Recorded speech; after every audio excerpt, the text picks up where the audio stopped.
Okay. Good afternoon, everybody, and welcome to Todd's Inheritance for this talk this afternoon. For those of you who don't know me, my name is Ross Kimmel.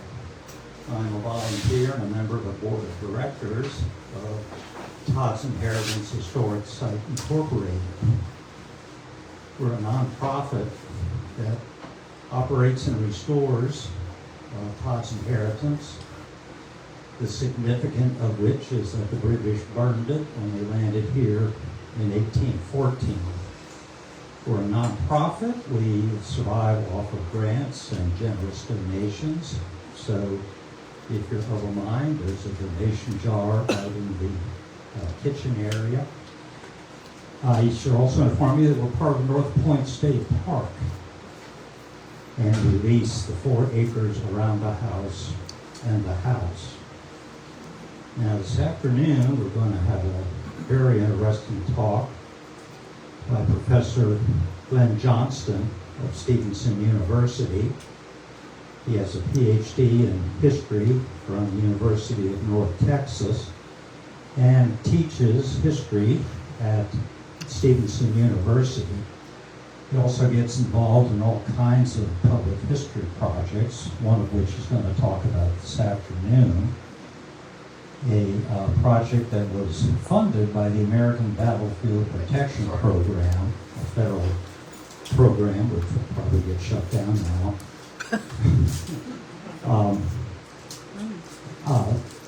Administered through Neighborspace of Baltimore County, another nonprofit that seeks to open up green space in the more urbanized areas of Baltimore County. And the work that Glenn did with a bunch of graduate students had to do with collecting both historical and environmental information about the Patapsco Neck Peninsula, where the Battle of, mostly called North Point, but at the time people called it the Battle of Patapsco Neck. He and a cadre of students did marvelous research on not only the geographical and environmental history of the neck, but also its history and how Bear Creek in particular played a role in the 1814 British invasion of Baltimore, and particularly the Battle of North Point. So help me welcome Professor Glenn Johnston.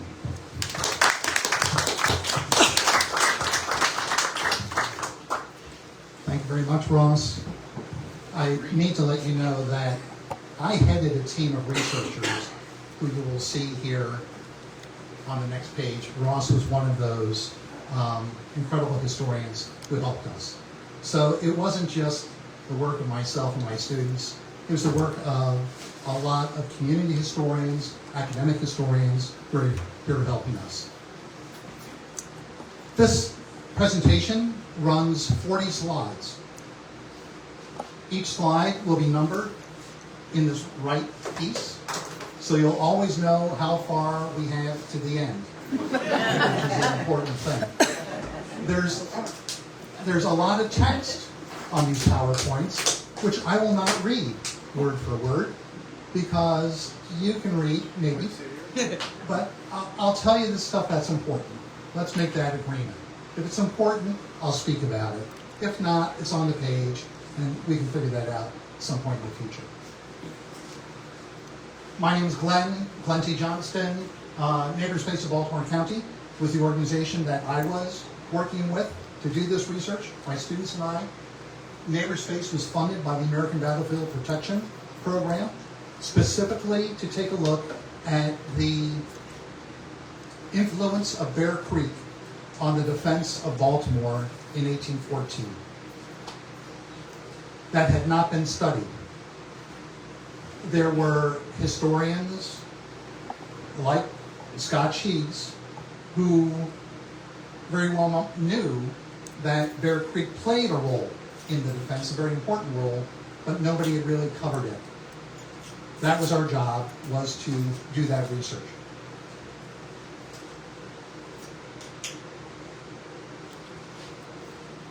Yeah, I already told you that. Research objectives, I told you that. The project team. A long list of contributing historians. Can you folks read that? Oh, okay, so I don't need to read it out to you. A bunch of local names, names that you know, and some folks who have written multiple books about the defense of Baltimore and the War of 1812.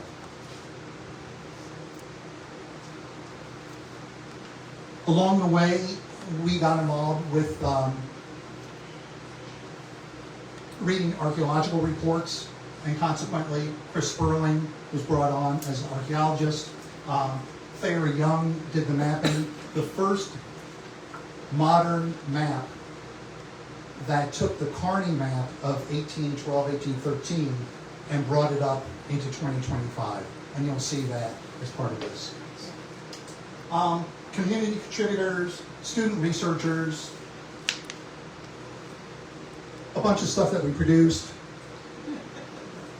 And here's where it begins to get interesting. For those of you who are familiar with the role of Patapsco Neck in the defense of Baltimore, the Battle of North Point, this will be a familiar map. This is the Kearney map. And it was produced prior to the British attack, and the intent was to send a cavalry reconnaissance unit out onto Patapsco Neck to note everything that was of military importance on the neck. And they did that. They did not include necessarily everything that was on the neck, all the homes, where the people lived. There's lots of things they didn't include. But they put on that map everything of military importance. And that was the first map. Somewhere along the way, later on, after the Battle of North Point, somebody added onto this map the positions of U.S. troops and British troops. They put onto this map some entrenchments and things like that. And then there may have been a third update to the map that occurred in the months following the battle that captured some information in other parts of the neck. This map, in order to understand it, for those of us who are historians, we have to understand it had 3 different versions. But the only real version we have is the last one that has all of that additional information on it. And that's the map from which we started.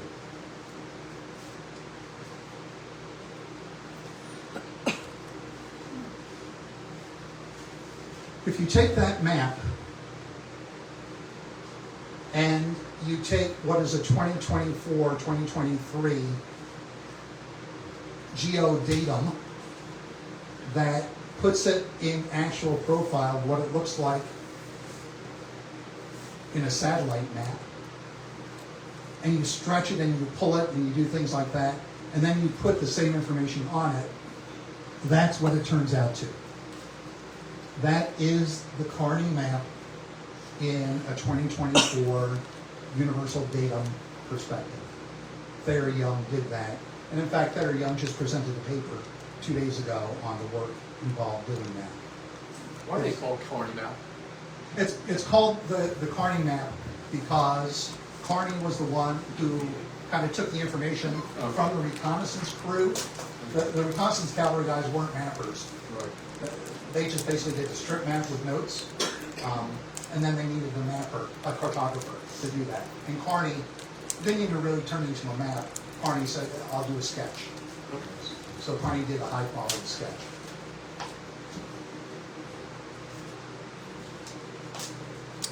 This isn't important for the battle, but what you need to know is if we're messing around with trying to figure out the demographics of the history of the United States, the history of Maryland, we have the census we can go to, and we have tax rolls we can go to, which we did.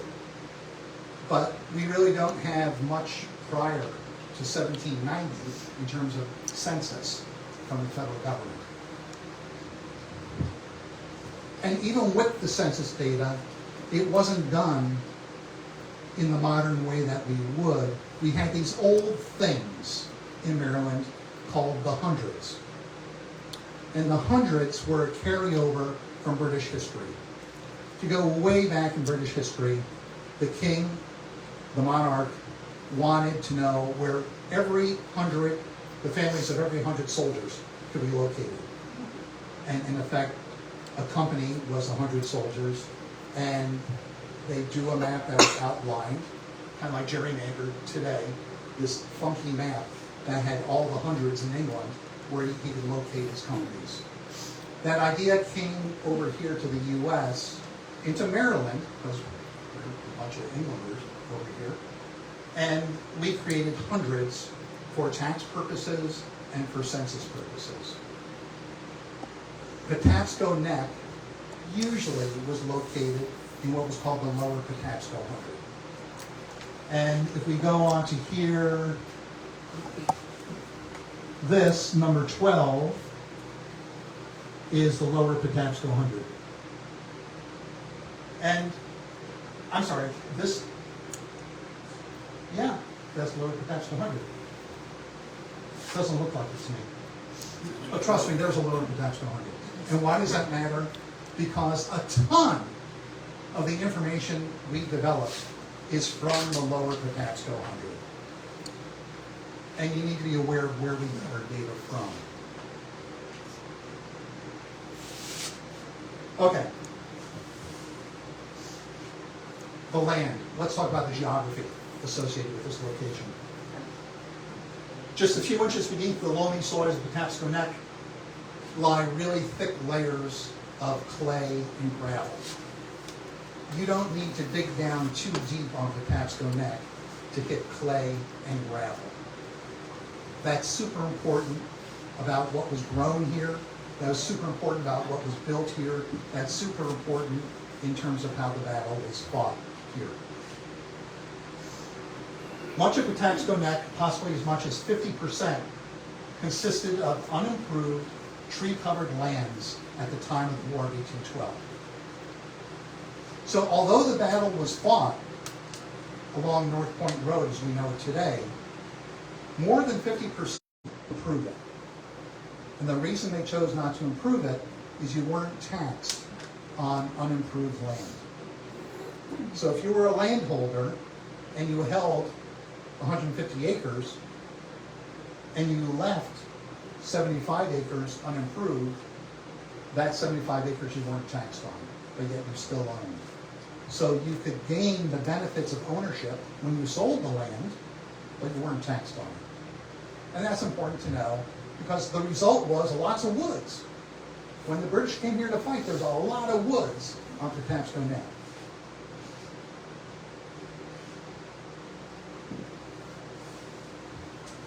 From the late 18th century through the antebellum period, real estate advertisements for Patapsco Neck often mention a large percentage of acreage devoted to deciduous woods.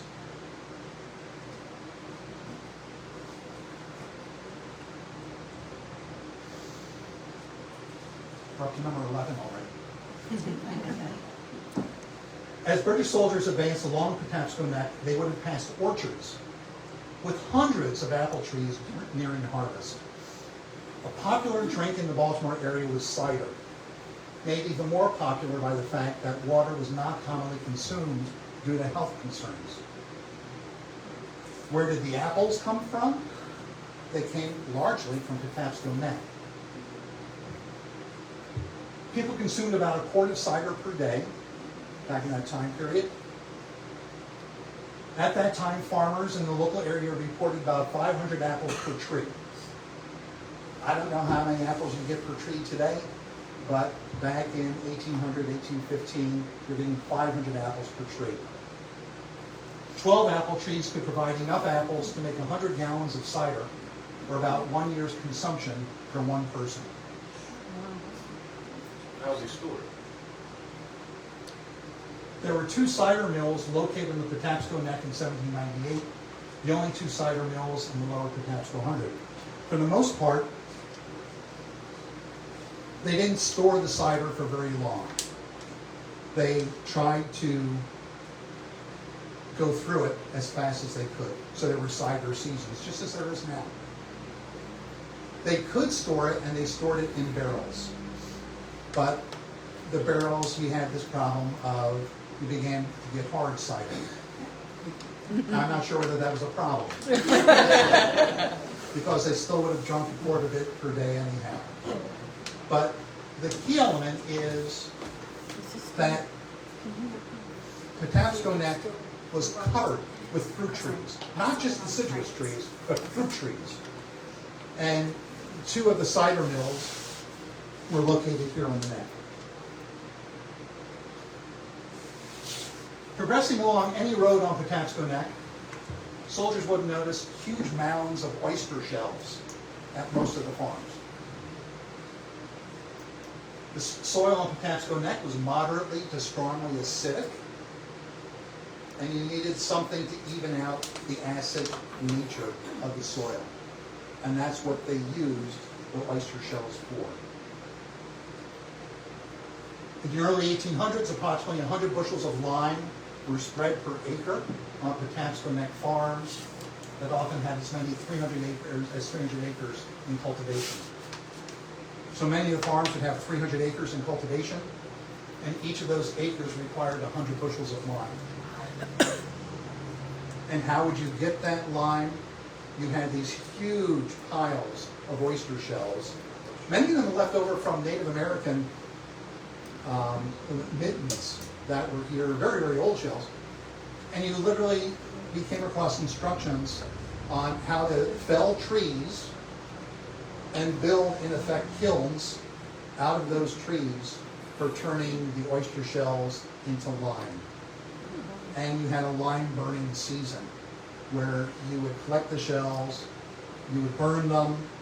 When the fire went out, the shells had either self-destructed into lime or, with a little help, were self-destructing into lime powder. The problem with that was it became very dangerous if it got wet and people started mucking around with it. So they often took that lime and intentionally got it wet and turned into a slurry and stored the slurry. It was less dangerous that way. Glenn? Yes. How is it dangerous? What happened to it? So it because it's such a base, it eats away at your skin. It eats away. So I worked as a 18th century stonemason for 2 summers, and we did everything 18th century style, and we made our own lime, and we had the leather boots that we wore, and you would go through 3 pair of boots per summer working with this stuff, because the lime would get on the boot and would eat through the exterior of the boot, and we didn't want to go barefoot.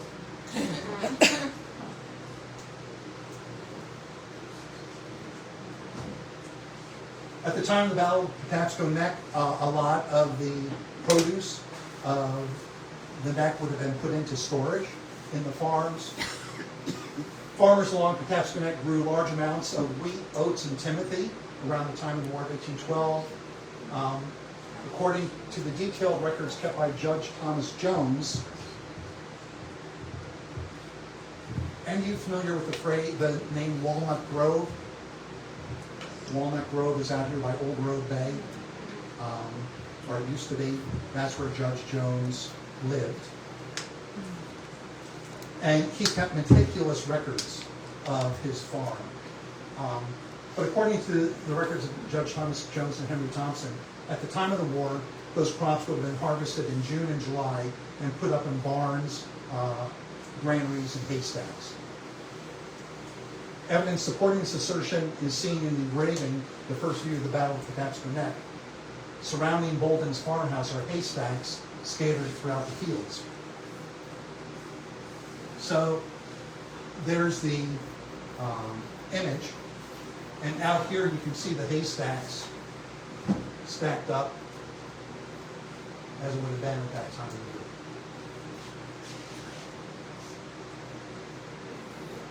Transportation.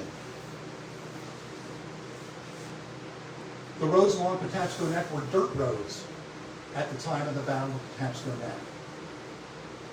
The only good all-weather road along Patapsco Neck was North Point Road.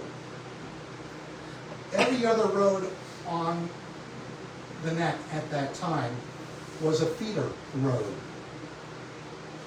The old North Point Road, most anthropologists who have studied it and most historians agree that it was an old Native American track that went out along the neck out to what they call the fishing grounds, which were less fishing than they were collecting oysters and things like that, right out here, out near Fort Howard.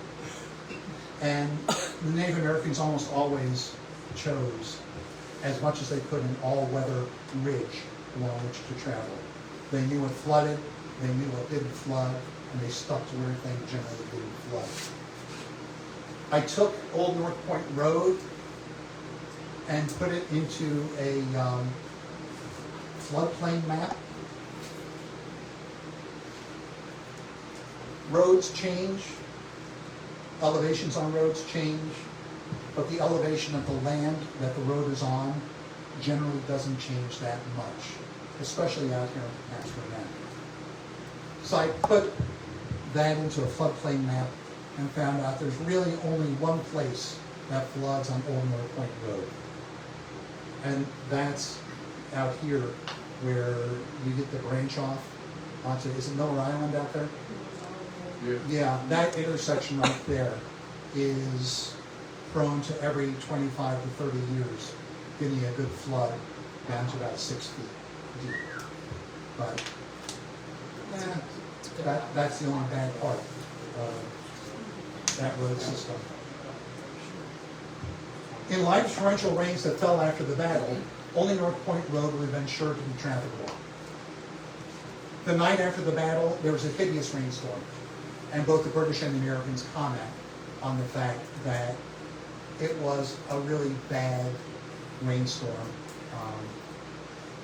almost of epic proportions. There were 2 rainstorms that summer that were like that. The first rainstorm was the night that the British set Washington, D.C. on fire. And as Washington, D.C. is burning, this huge, incredible storm comes through that the British were, I mean, they'd never seen anything like this, nor had the Americans, and it put out a lot of the fires that the British had set.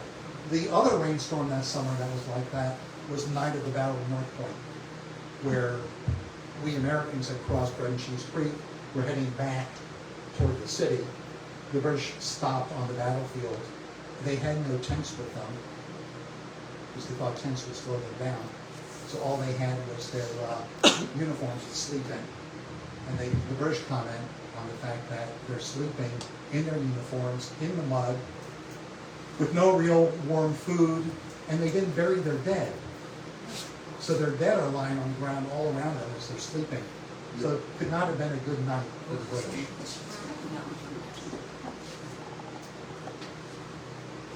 The last bullet here is really important. Numerous reports document the use of bateaux, canoes, rafts, and lighters as the preferred way of transporting things along Patapsco Neck. It was far easier to load a watercraft and bring it up Humphreys Creek or something like that for transport purposes than it was to try and bring along roads.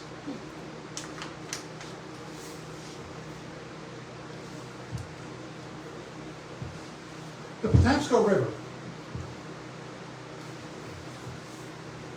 It formed the southern boundary of Patapsco Neck.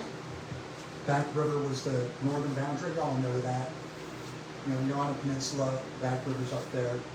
Oh, is Back River right over there? It's over there. And the Patapsco River is over there. It's notoriously shallow and difficult to navigate.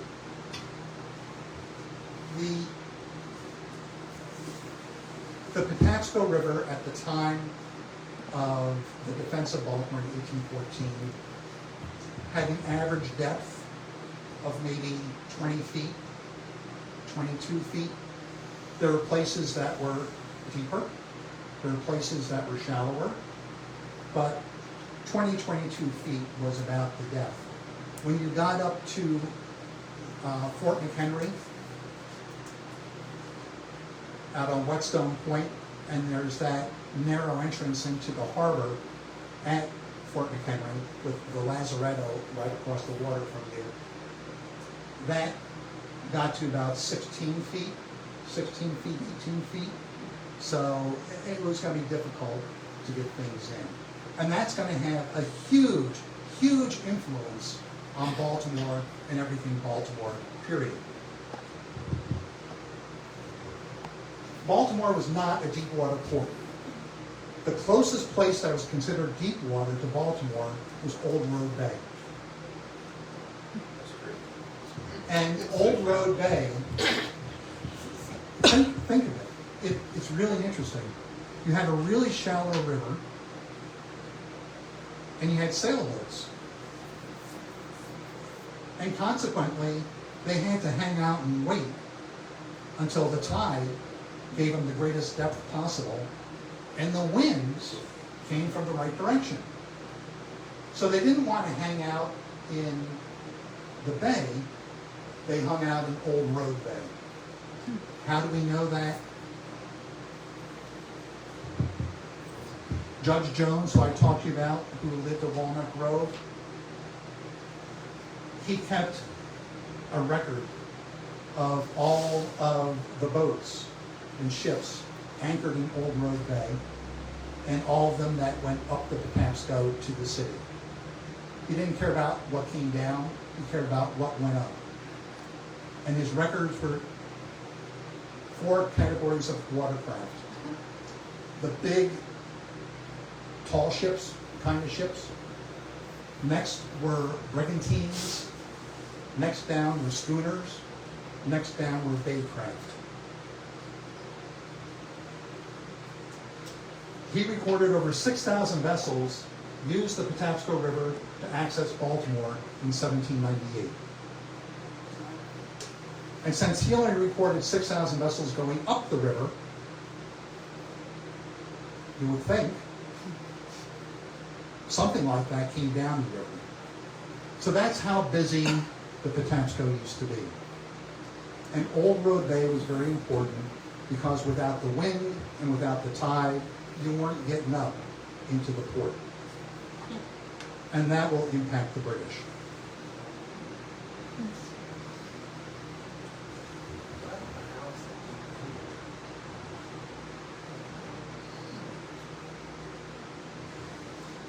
The people. I know I just talked a lot, but by my talking a lot, I got you through like 3 or 4 slides. It's a good trade-off.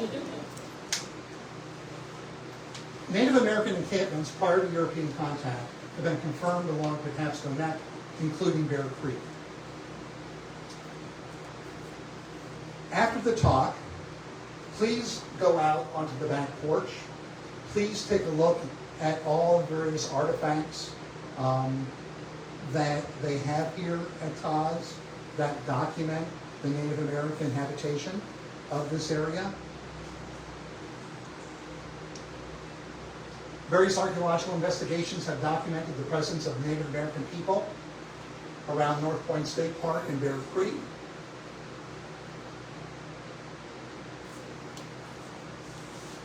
Native Americans were coming down using North Point Road down to the area near Fort Howard as a way to secure oysters. And the fact that their road traverses the spine of the Patapsco Neck and is an all-weather route year-round, it supports the assertion that North Point Road is an old Indian trail.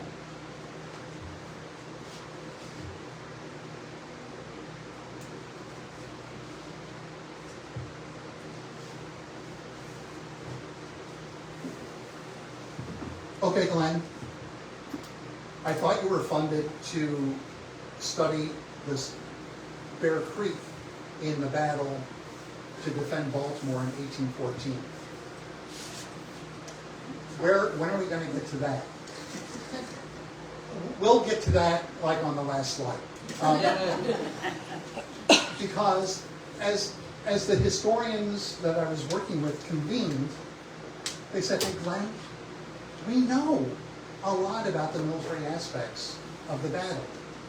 We can argue over, was it a 68 caliber ball or a 72 caliber ball? We can argue over whether somebody really came down a chimney or went up a chimney or whatever. We can argue about all those things that are inconsequential. But here's what we don't know. If you think of the British invasion and the use of Patapsco Neck as a military, like a military god painting a battle across Patapsco Neck, we don't know anything about the canvas that battle occurred on. We know nothing really about Patapsco Neck. So much of what we've talked about so far is our beginning to do research on, well, what was this area like that the battle took place upon? We knew very little about Native American involvement here. We still know very little about it. There's just not enough evidence. We know that it was seasonal. We know that there was not any full-time Native American settlements along Patapsco Neck. But when we get to African Americans, very different story, very interesting story. And how do we know that? Our data regarding African Americans is some of the best data we have because so many of them were enslaved. And that meant they were property. And if they were property, they were taxed. And if they were taxed, they were tracked. And if they were tracked, they're on tax rolls. So we're able to go back to the first ever federal direct tax of 1798, where the federal government went out and said, we're trying to raise money to fight the French, which never happened. But we're going to collect taxes across every state. And we want to have our assessors go out and measure every building. Not just every residence, but every building on a piece of ground. We want its length, its width, its height. We want to know what is it made of. We want to know, does it have glass in the windows? Does it have windows? Is it old? Is it in good shape? Is it not in good shape?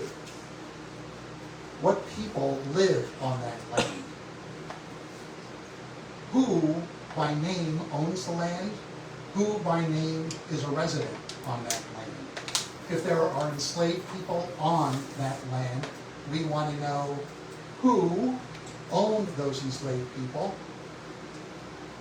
who those enslaved people were rented out to, and the age and gender of those enslaved people.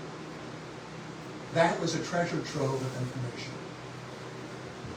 Consequently, there are many more African Americans living on Patapsco Neck than we ever thought. The total population recorded in the 18th census for the lower Patapsco 100, that's everybody, including enslaved people, was 2,670. So roughly 2,500 people lived on Patapsco Neck. Of those, 38% were African American. That's like Mississippi today. If you go into U.S. statistics for today from the census and look for places that have this kind of relationship between African Americans and Caucasians, you're talking Mississippi, Alabama, something like that.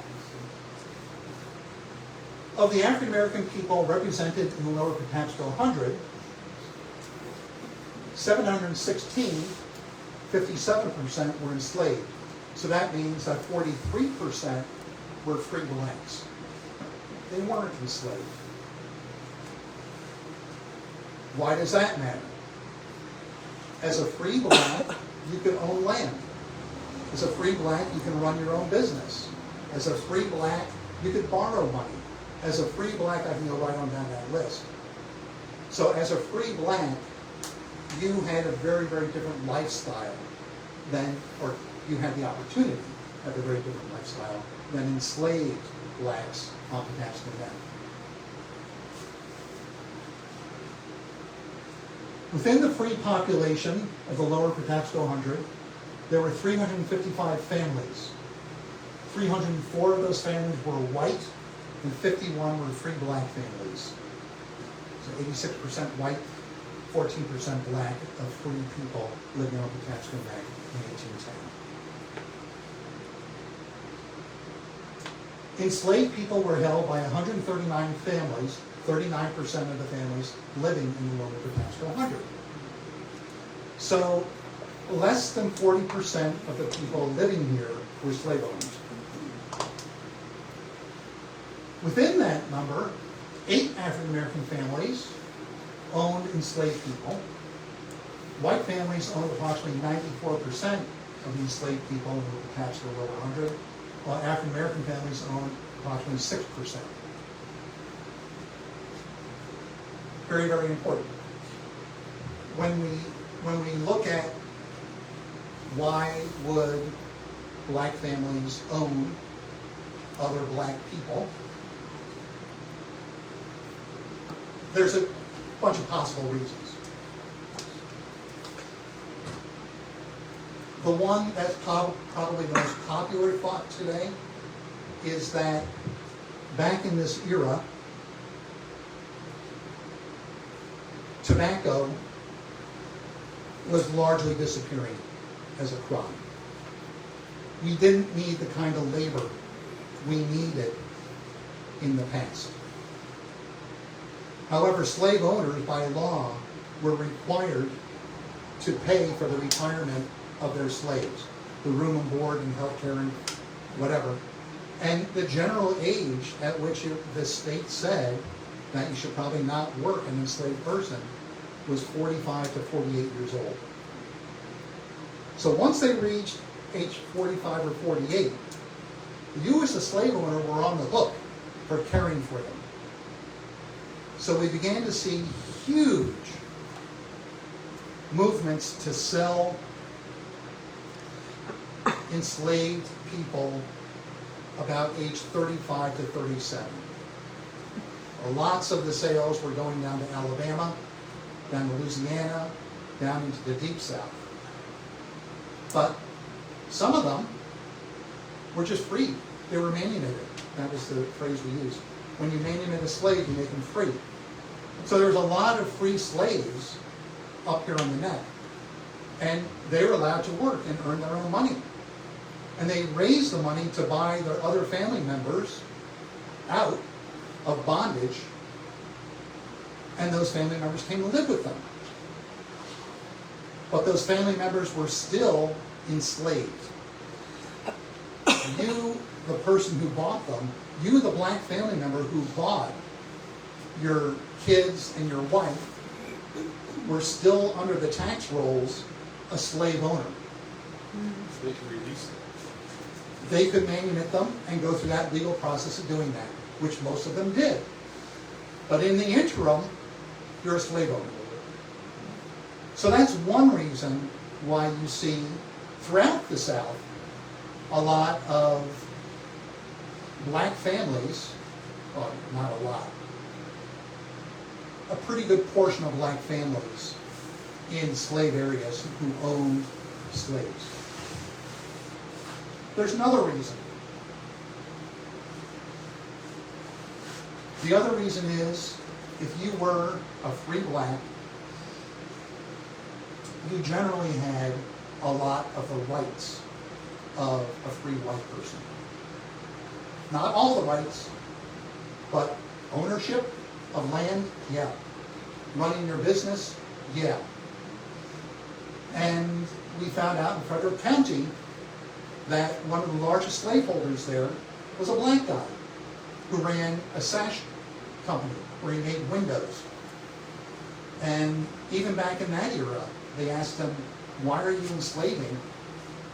You're a former slave. Why would you enslave people? And he said, I'm free. If white guys can do it, I can do it. And that's my equal rights, the ability to do that. So those are interesting interpretations that we have to talk our way through. But part of the problem with historians is quite often we don't come down with, here's the reason. We say, and it could be a couple reasons, and here's what they are. Until more evidence comes around, we're not going to come down on one of them.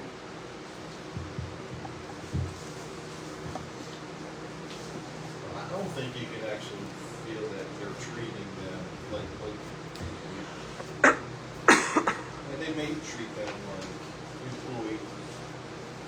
Yeah, there's a lot of, that is a whole separate set of books regarding, should one assume that all enslaved people were shackled and beaten and whipped on a daily basis?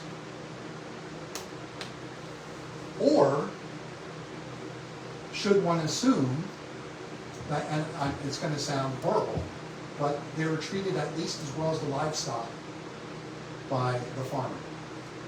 And that to the extent they treating them with some level of humanity, kept them healthy, got them to work, things like that, kept them from running away, that would be a good thing. African Americans, you would assume that if they own their family members, they're treated like family members. And by the way, life was horrible back then. Life was absolutely horrible for everybody. Enslaved people on the neck was a source of unearned income for several widows on Patapsco Neck, because when their husbands died, they left their wives, their enslaved people, so that the wife could rent them out on an annual basis and use that rental money as a supplement to whatever other income they had.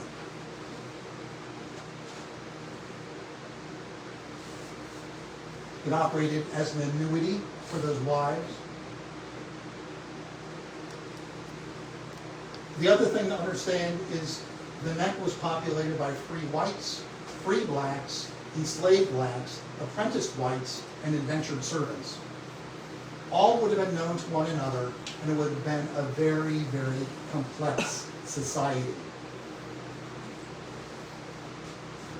If you're living down in Virginia and you're enslaved and you're 30 miles away from the plantation, nobody knows you. Well, you better have papers as to who you are. Patapsco Neck, everybody knew everybody. No papers were required, and you were treated according to your station in life. If you were a free black, everybody knew it. If you were enslaved, everybody knew it. If you were indentured, everybody knew it. If you were an apprentice, everybody knew it. And each one of those had a social status, and you were treated in that way.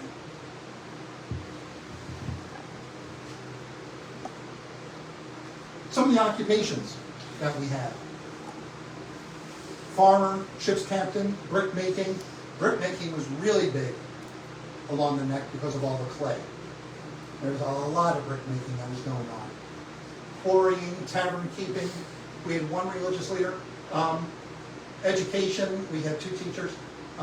Government, and supervisor of enslaved people. We had 3 of those.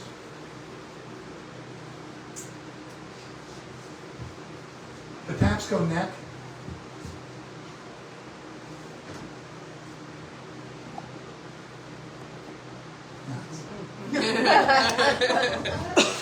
It's a different story. Let's get up to the War of 1812. Okay, this is a historian opinion. I'll admit it. The first bullet, a war largely instigated by the government in Washington, D.C. My opinion, out of all my research, is that we didn't need to go to war with Britain. We wanted to go to war with Canada. We wanted to invade Canada. We wanted to have Canada fulfill the requirement that was there in the Articles of Confederation for making it the 51st state. And that is pretty much how we got involved in the war. Impressment of sailors out on the high seas, yeah, that was going on. Trade issues, yeah, that was going on. But we had whole sections of the U.S. that did not want to go to war. New England did not want to go to war. Much of Baltimore did not want to go to war. We were making all of our money off of trade. Now, when we were told, well, you can now take your merchant ships and arm them and steal stuff from the British, oh, we were on board with that as well. Privateering is fun.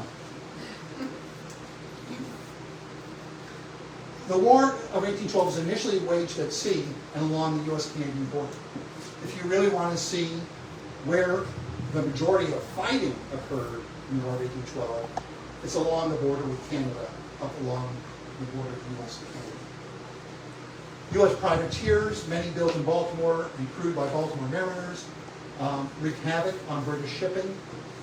As the war stalemated along the Canadian border, the British sent a small fleet to carry the battle to America's Chesapeake region.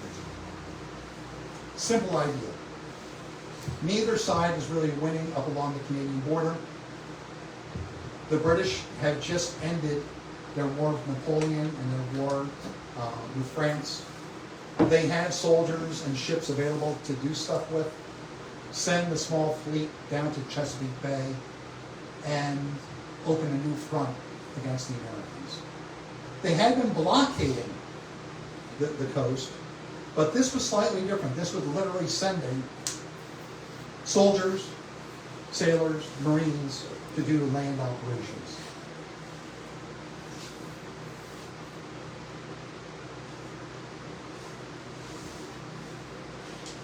In early 1813, the British arrived in the Chesapeake Bay.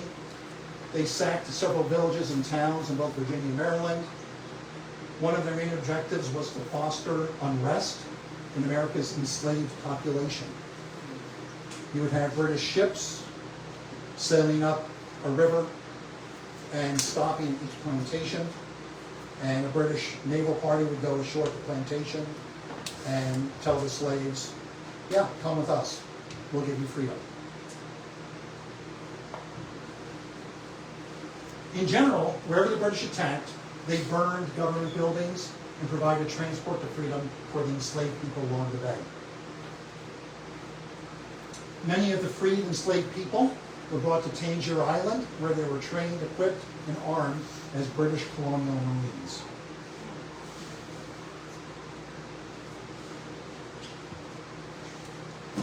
Baltimore's defense begins nearly 18 months before the British invasion. The British arrive here. Major General Sam Smith orders the mapping of the Patapsco Neck, the Kearney Neck. Militia units are ordered to familiarize themselves with the terrain. We've got this is going to sound like a diversion, but it's not. It's central to the story. At the time the British attacked the Chesapeake area, we knew they were going to pay attention to Baltimore. We were actually the bigger target than Washington, D.C. We went to the federal government and asked for money and for help. The federal government said, sorry, we don't have any. All of our help is up on the Canadian border. All of our help is elsewhere. You voted not for us in this administration. You do not want to enter this war. You in Baltimore can take a hike and defend yourselves. Spend your own money to defend yourselves, but keep receipts for everything. And when the war is over, if we win, submit the receipts to Congress, and they'll repay you for your expenses. Sounds crazy, but that's what we did. The defense of Baltimore was primarily borne by the people living in Maryland and the Baltimore area. Did the federal government help us? Yeah, they helped us where they could. They gave us like a regiment of infantry. They gave us some cannon barrels, but they didn't have the carriages on which to be placed, so we had to pay the money to have the carriages made, stuff like that. They gave us a bunch of muskets that were broken. We had to pay for the muskets to be repaired. How do we know this? Because we kept copies of all those receipts, and they're currently in the Baltimore City Archives. Wow. And about 5 or 6 years ago, maybe longer ago, Ed Pappenfuss, the state archivist at the time, I was bothering him. I said, could you give me something for my students to do? I was just poking him like every day. And he said, yeah, shut up. So I've got all these receipts scanned and online. But they're useless because they're all handwritten. 19th century handwritten receipts. Could you have your students transcribe these into digital text? I said, oh yeah, we would love to do that. Went to the students, they said, we don't know how to read cursive. We had like a month of that in 3rd grade. We don't do that anymore. So I got out a bigger whip and beat them. And in the end, we ended up transcribing, I guess, about 1,500 of those receipts. And everything from bedpans for the hospital to money for the people digging the ditches, money for the carriages that were being made. Just go right on down the list. The things you're going to see in this story that cost money, we found the receipts for. So almost everything from this point on, we literally have the receipts to prove that this happened.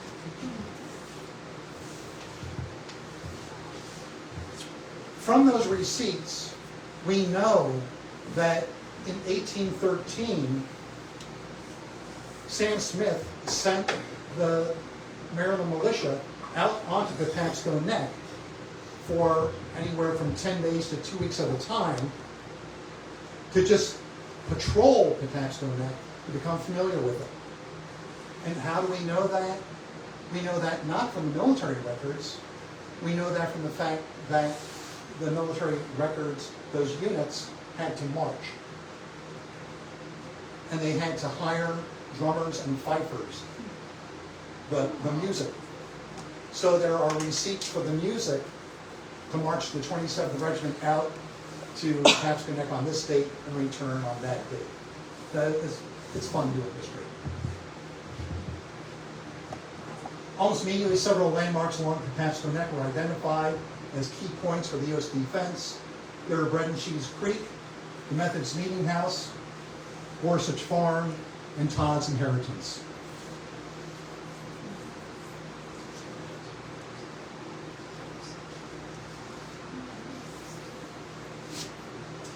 We were blockaded in 1813, and Sam Smith learned from that. He learned that the British not only had big ships, they had small boats, barges, and those barges were armed. And you could fit 50 or 60 armed men in the barge and put a cannon on it, and they went really, really fast because you had 40 rowers on board that barge. And he was amazed at the speed with which they moved. And he realized that those small boats, if loaded with British soldiers and sailors, could outmaneuver and outflank U.S. forces if we were near the water.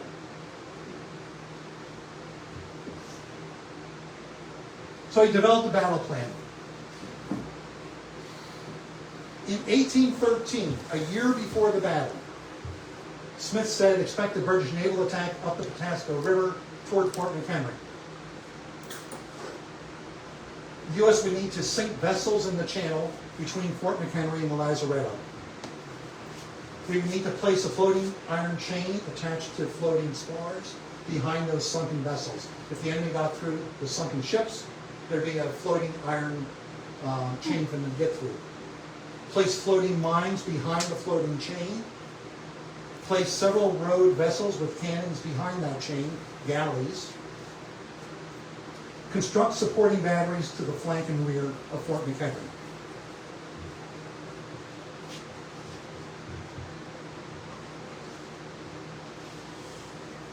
This is the Patapsco Neck side of the defense. Expect British land forces to invade along Patapsco Neck, using the area near North Point as their landing site. A year before the battle, he knew that this was going to have to happen. The British would proceed up North Point Road and attack Baltimore from its landward side. To defend against that, U.S. forces needed to place cavalry scouts near the landing site, near North Point. Haas Inheritance. That's where one group of cavalry scouts was located. Stationed here to report back on the British landing. Fight the British at every point along the neck where the water created a choke point that funneled the British into U.S. defensive lines. If you come along the neck, there's all these creeks cutting in, coming up toward North Point Road.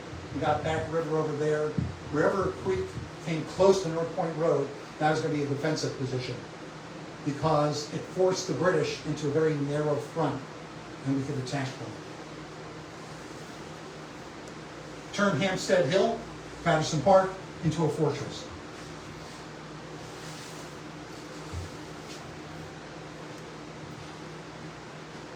The British attacked. On September 11th, General Smith ordered his 3rd Brigade, that's like the Baltimore Brigade, the most famous part of the Maryland militia in this area. 3rd Brigade out to Patapsco Neck. An additional 400 riflemen and a cavalry troop were sent to Saller's Point in order to keep the British barges from attacking up Bear Creek. This is new stuff. This is stuff that nobody really ever written about before. We all knew about 3rd Brigade, but the 400 riflemen and the cav troop out at Saller's Point to protect Bear Creek, we didn't know about that. Approximately where would Saller's Point be at this period in time? So it was literally as you pulled into Bear Creek off of Patapsco Neck, the Turner Station. Turner Station. Okay. Yeah, the area of Turner Station, probably the best That answer. water's edge on it. Yeah. Okay. The Turner Station is the general location of Juliet Eliza Saller's farm. Okay. Thank you. Yep. Early morning on the 12th, we reported to General Stricker that the British had landed. Stricker brought his troops into a battle line at the head of Bear Creek. Riflemen and other militia were detached to go forward to that line. The British encountered an unfinished defensive trench in what's now Edgemere. So as you're heading out from here, out to Edgemere, right before you get to the traffic light on, what's that, North Point Boulevard? Yeah, North Point Boulevard. Right before you hit that, you'll make a slight bend, and there'll be a road off to your right. That is where the entrenchment was. It was right across there. The British encountered an unfinished defensive trench there. They crossed it, but it slowed them down. The head of the British column stopped for brunch at the Gorsuch Farm, which is kind of across from the DAC plant.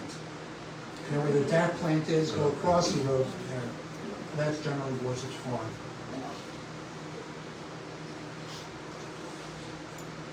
As the British are eating their brunch, the British run into some U.S. forces up around Old Battle Grove Road. The British commander, General Ross, hops on his horse to go see what's going on. He's shot and mortally wounded. So all of that you all know. That's been in every history of the battle.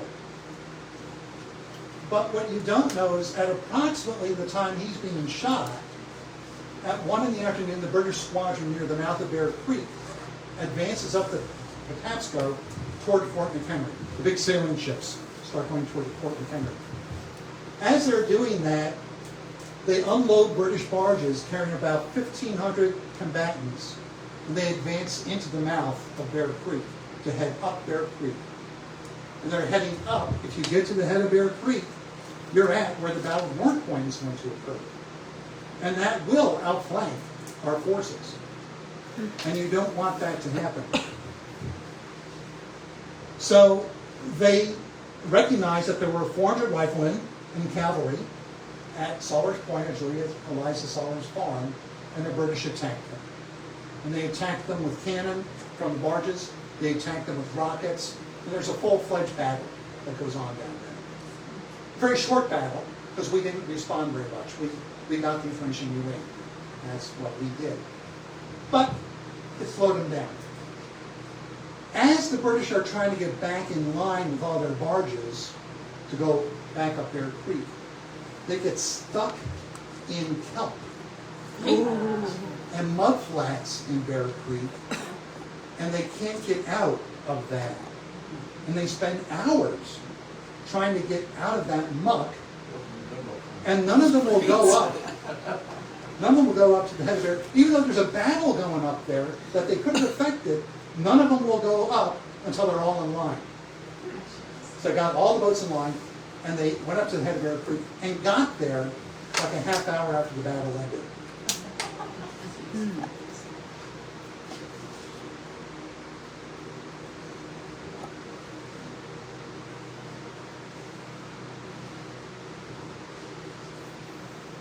U.S. forces around 4 in the afternoon withdraw across Bread and Cheese Creek and head back toward Hampstead Hill. The British take over the battleground.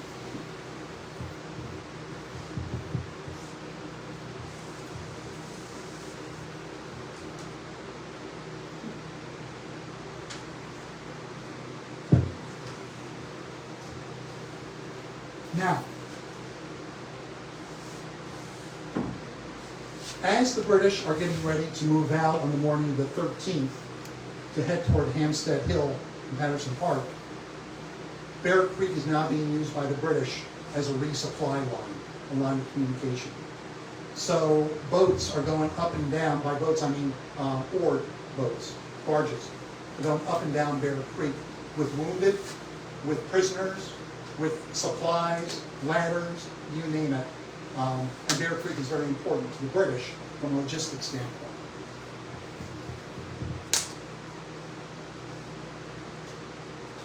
The British go on to attack Fort McHenry with a non-stop bombardment. Excuse me, where was the Methodist meeting house? So the Methodist meeting house, are you aware of where Battle Acre is? Uh-huh. Okay, so Battle Acre and right across the street is North Point State Battlefield. Keep on going down toward Bread and Cheese Creek, that is down in that dip. Right before you hit that dip, to your right is an existing white church. I think it's a Baptist church, maybe? Car wash. Yeah, Yeah. and right next to that church in the field is a big stone monument. That's where the Methodist meeting house Oh, okay. is. It's right at the end of German Hillbilly. Right, yeah, I know exactly, yeah. I know what you're talking about now, Much yeah. better. Across from Poor Boys. And that was used as a headquarters by both the British and the U.S., as a hospital by both the British and the U.S. The only woman that we're really aware of who was on the battlefield, Sands, was it Elizabeth? I think Elizabeth Sands was her name. She operated as a nurse, or she worked as a nurse, we believe, in that Methodist meeting house area after the battle. Approximately 2 a.m. on the 14th, the British begin to withdraw. I won't get into the whole story of why and wherefore. That's another 2 days.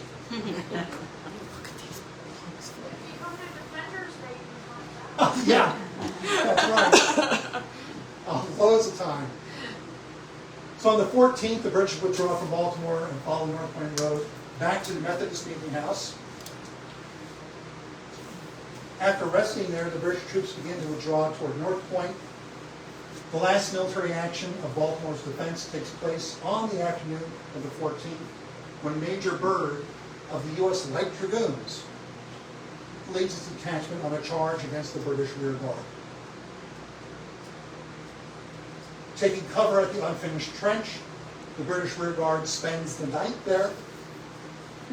The next morning, early next morning, the British board their ships and leave.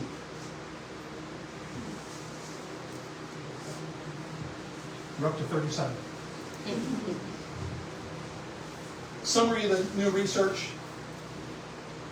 We identified Bear Creek as key terrain from a military perspective. We identified Bear Creek as an avenue of enemy approach, which is key to the British plan. We identified Bear Creek as a British line of communication, which is very, very important.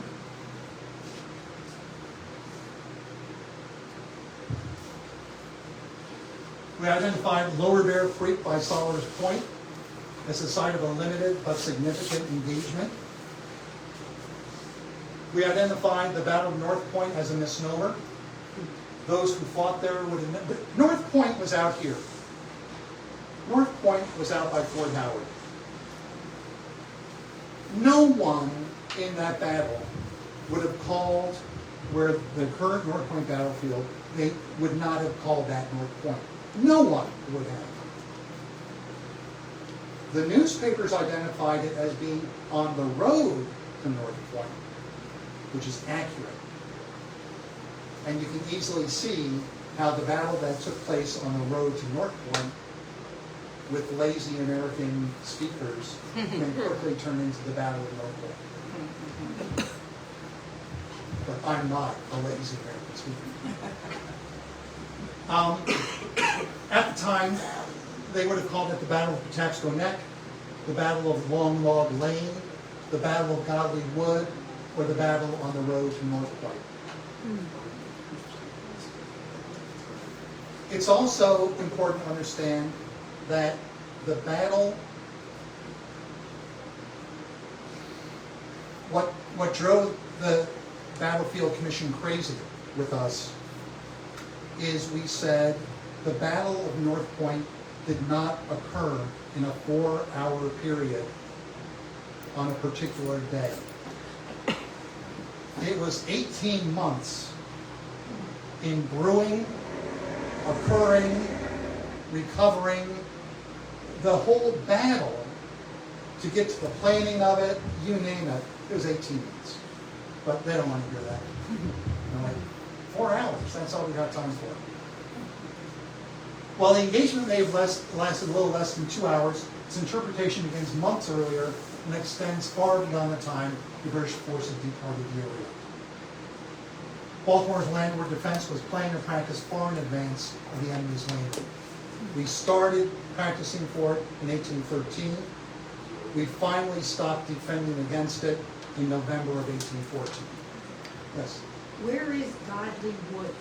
Godley Wood was just another name for that intersection area. So, McDonald's is bad. Where McDonald's is bad. okay, yeah, I'll buy that. Where was that? The Where McDonald's is at. Okay, and the at the village. Fearing a second British attack, even after the British sailed away in September, General Smith continued to fortify Baltimore's landward defenses well into October. We determined that there were a lot of African Americans who did a lot of things, and here's a list of specific African Americans who were engaged in some way, shape, manner, or form on Patapsco Neck during that battle era. Did any of the African Americans leave with the British? 2 were seized. We believe there was a spy. I think his first name was Joseph Gray, was his last name. Ed Packenfuse is researching him, but who helped the British down in their attack in D.C. and then in their attack here on Patapsco Neck, and he supposedly was from the Patapsco Neck area. But the real question is not why African Americans left to go fight for the British. I think we all kind of know why. The real question is, why didn't far larger numbers of African Americans go to the British? That's the real question. Yeah. Elizabeth Warner Sands served at the Methodist Meeting House as a nurse.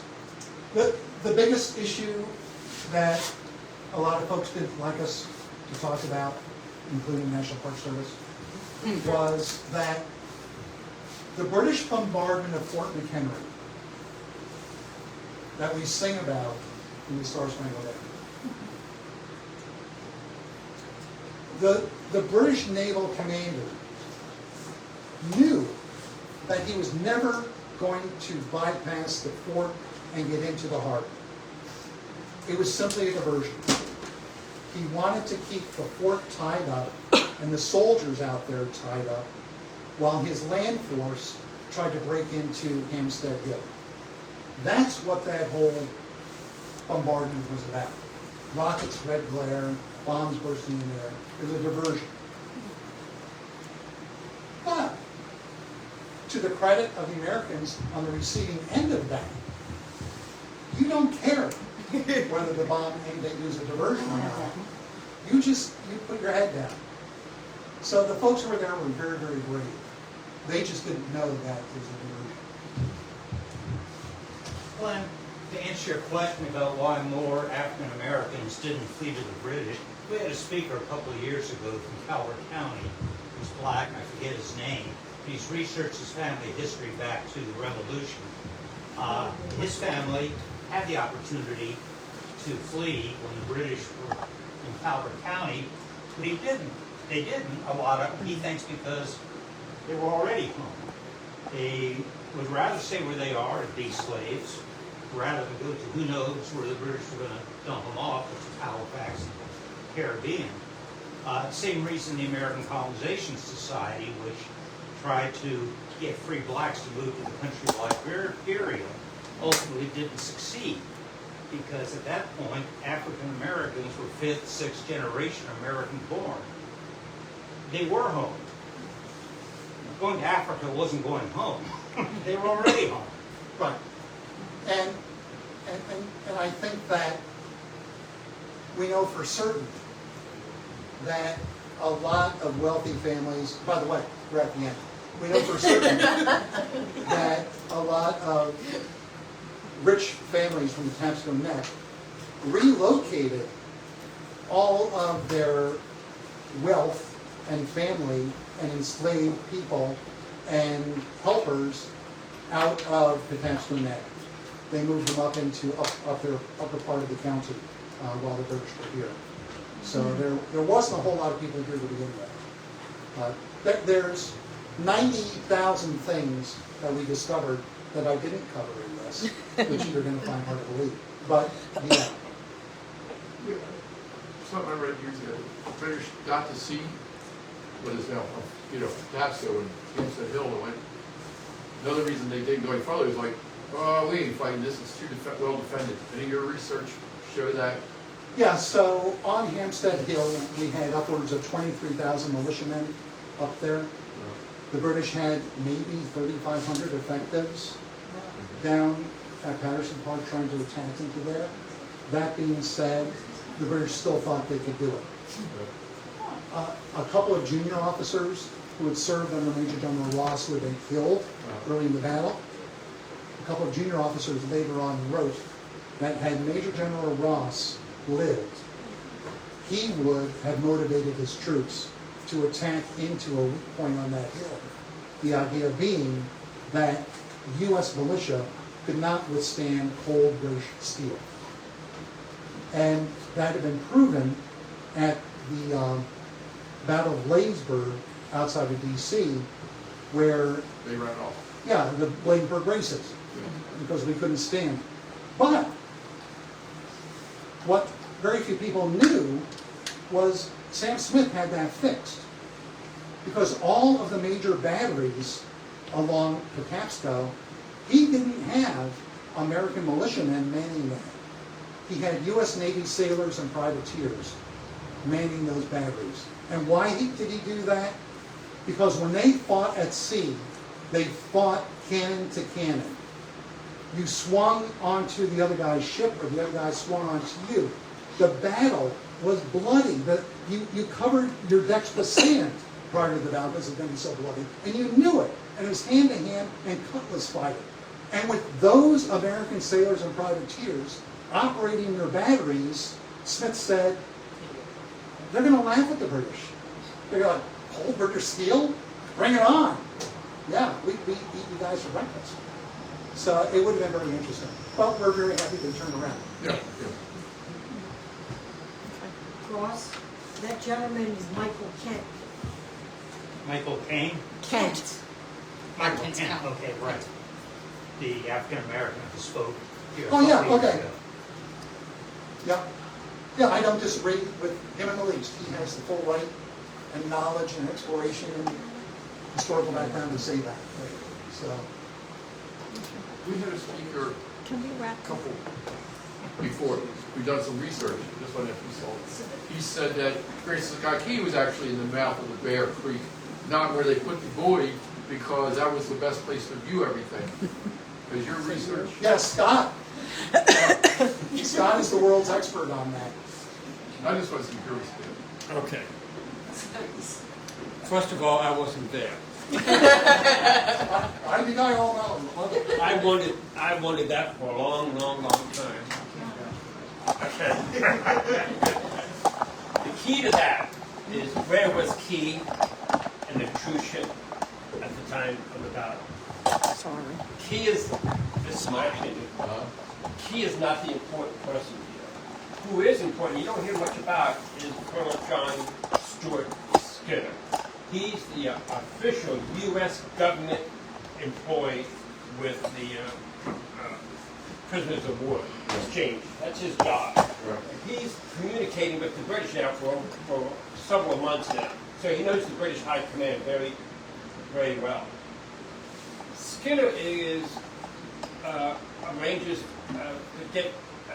arranges for Key to get on an American truce vessel, flagging truce vessel, to go out to obtain the release of Dr. William Beans. Right. Key and Skinner accomplished that. Admiral Cochrane decides to keep them close by, not because of Key, but because of John Stuart Skinner, who's the official government officer on board. And if something differently happened, he would have an American government official on board with him. So, figure out where Key was fairly easy. You take the admiral's ship, Was it a surprise? No, or was it the president? It was the supplies. That's the admiral. That's the Admiral Cochrane was the commander-in-chief of the whole British expedition, Navy and Army. But he needs to follow the Army. He needs to keep in contact with the Army. So here's how it works. North Point is here. The British have landed and they're marching towards Baltimore by land. But Cochrane needs to be in contact with the British officer, General Ross. Right. So the best way to do that is get on a small vessel, which it's a frigate, Yeah. and so it's called the Surprise. So as the British Army move up towards Baltimore, he's moving up along the river to keep in contact with them. They can do it by signal flags, by rockets, by sending somebody ashore to get vital information. And so what happens now, the vessel it's called the Stephen Decatur now. And so as the British land, the truce ship is down at North Point. But as the British move up, Cochrane moves up with his flagship.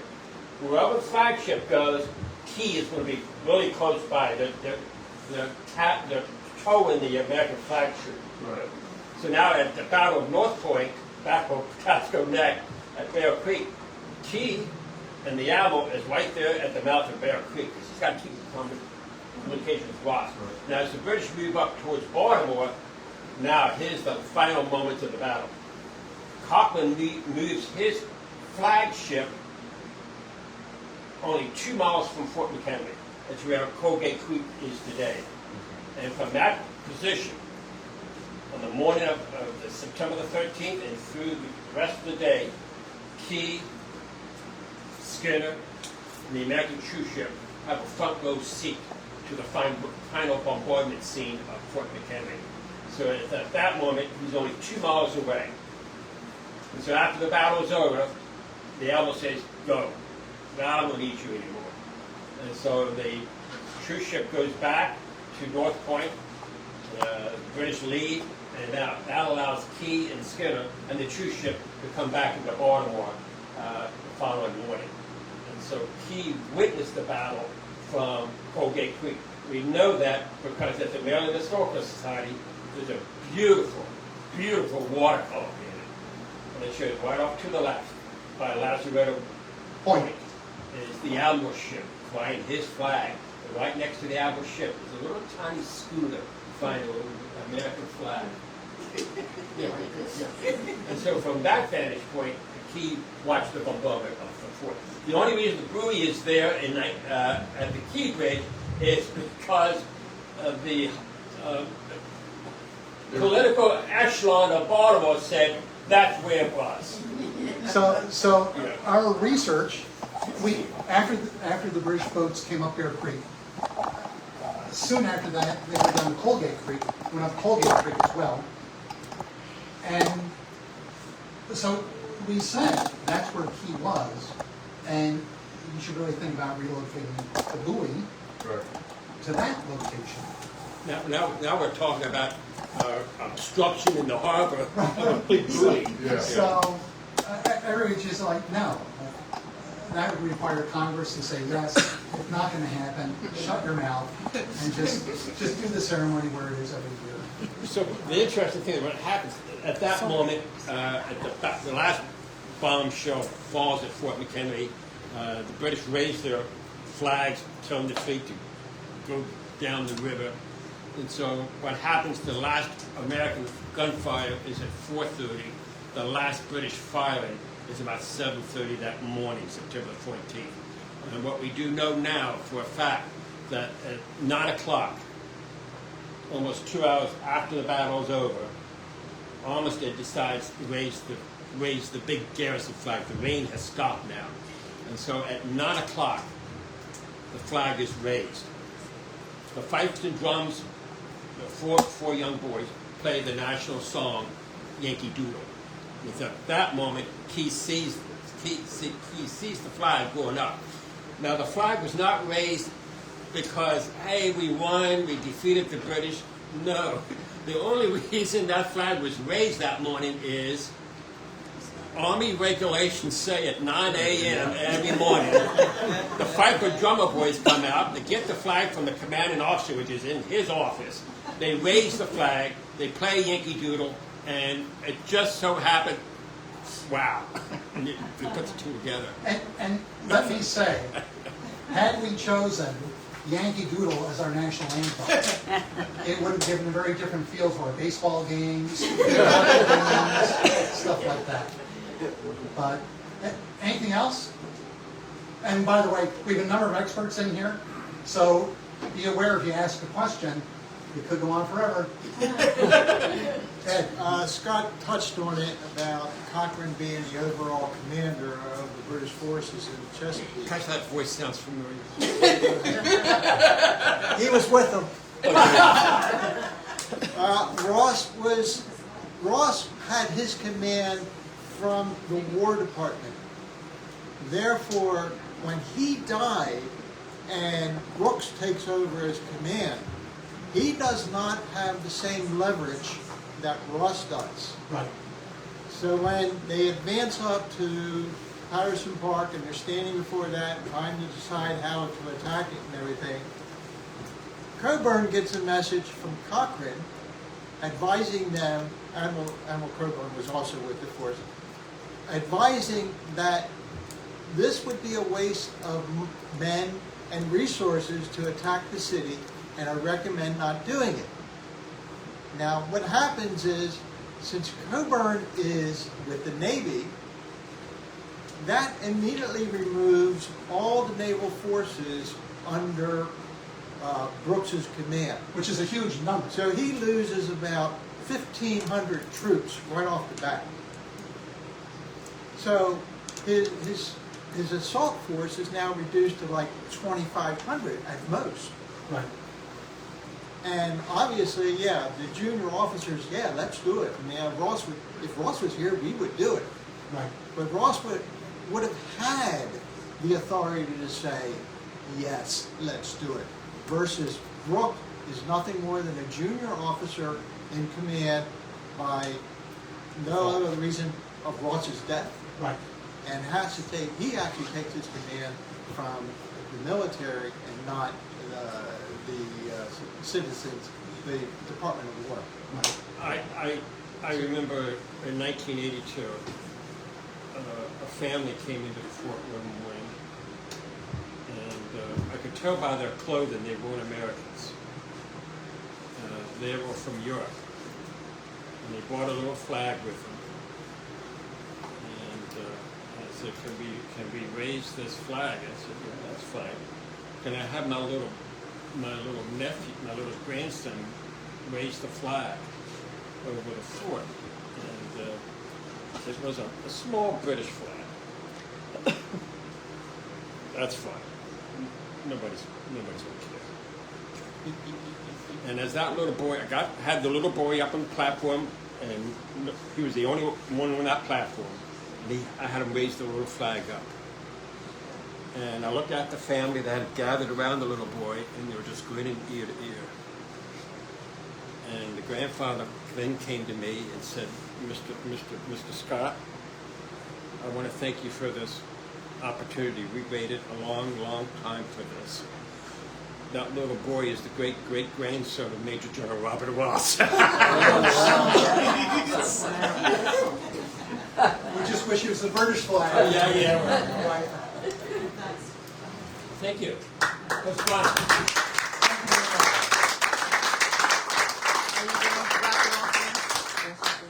Two more short things. Number one, Glenn brought a bunch of exhibits that are out in the parlor, which you might want to take a look at. And I think we have some copies of his final report, which will be for sale out in the... This is also your final report. My final report. Your final report, and your final report. He did most of the work. He was the chief cook and bottle.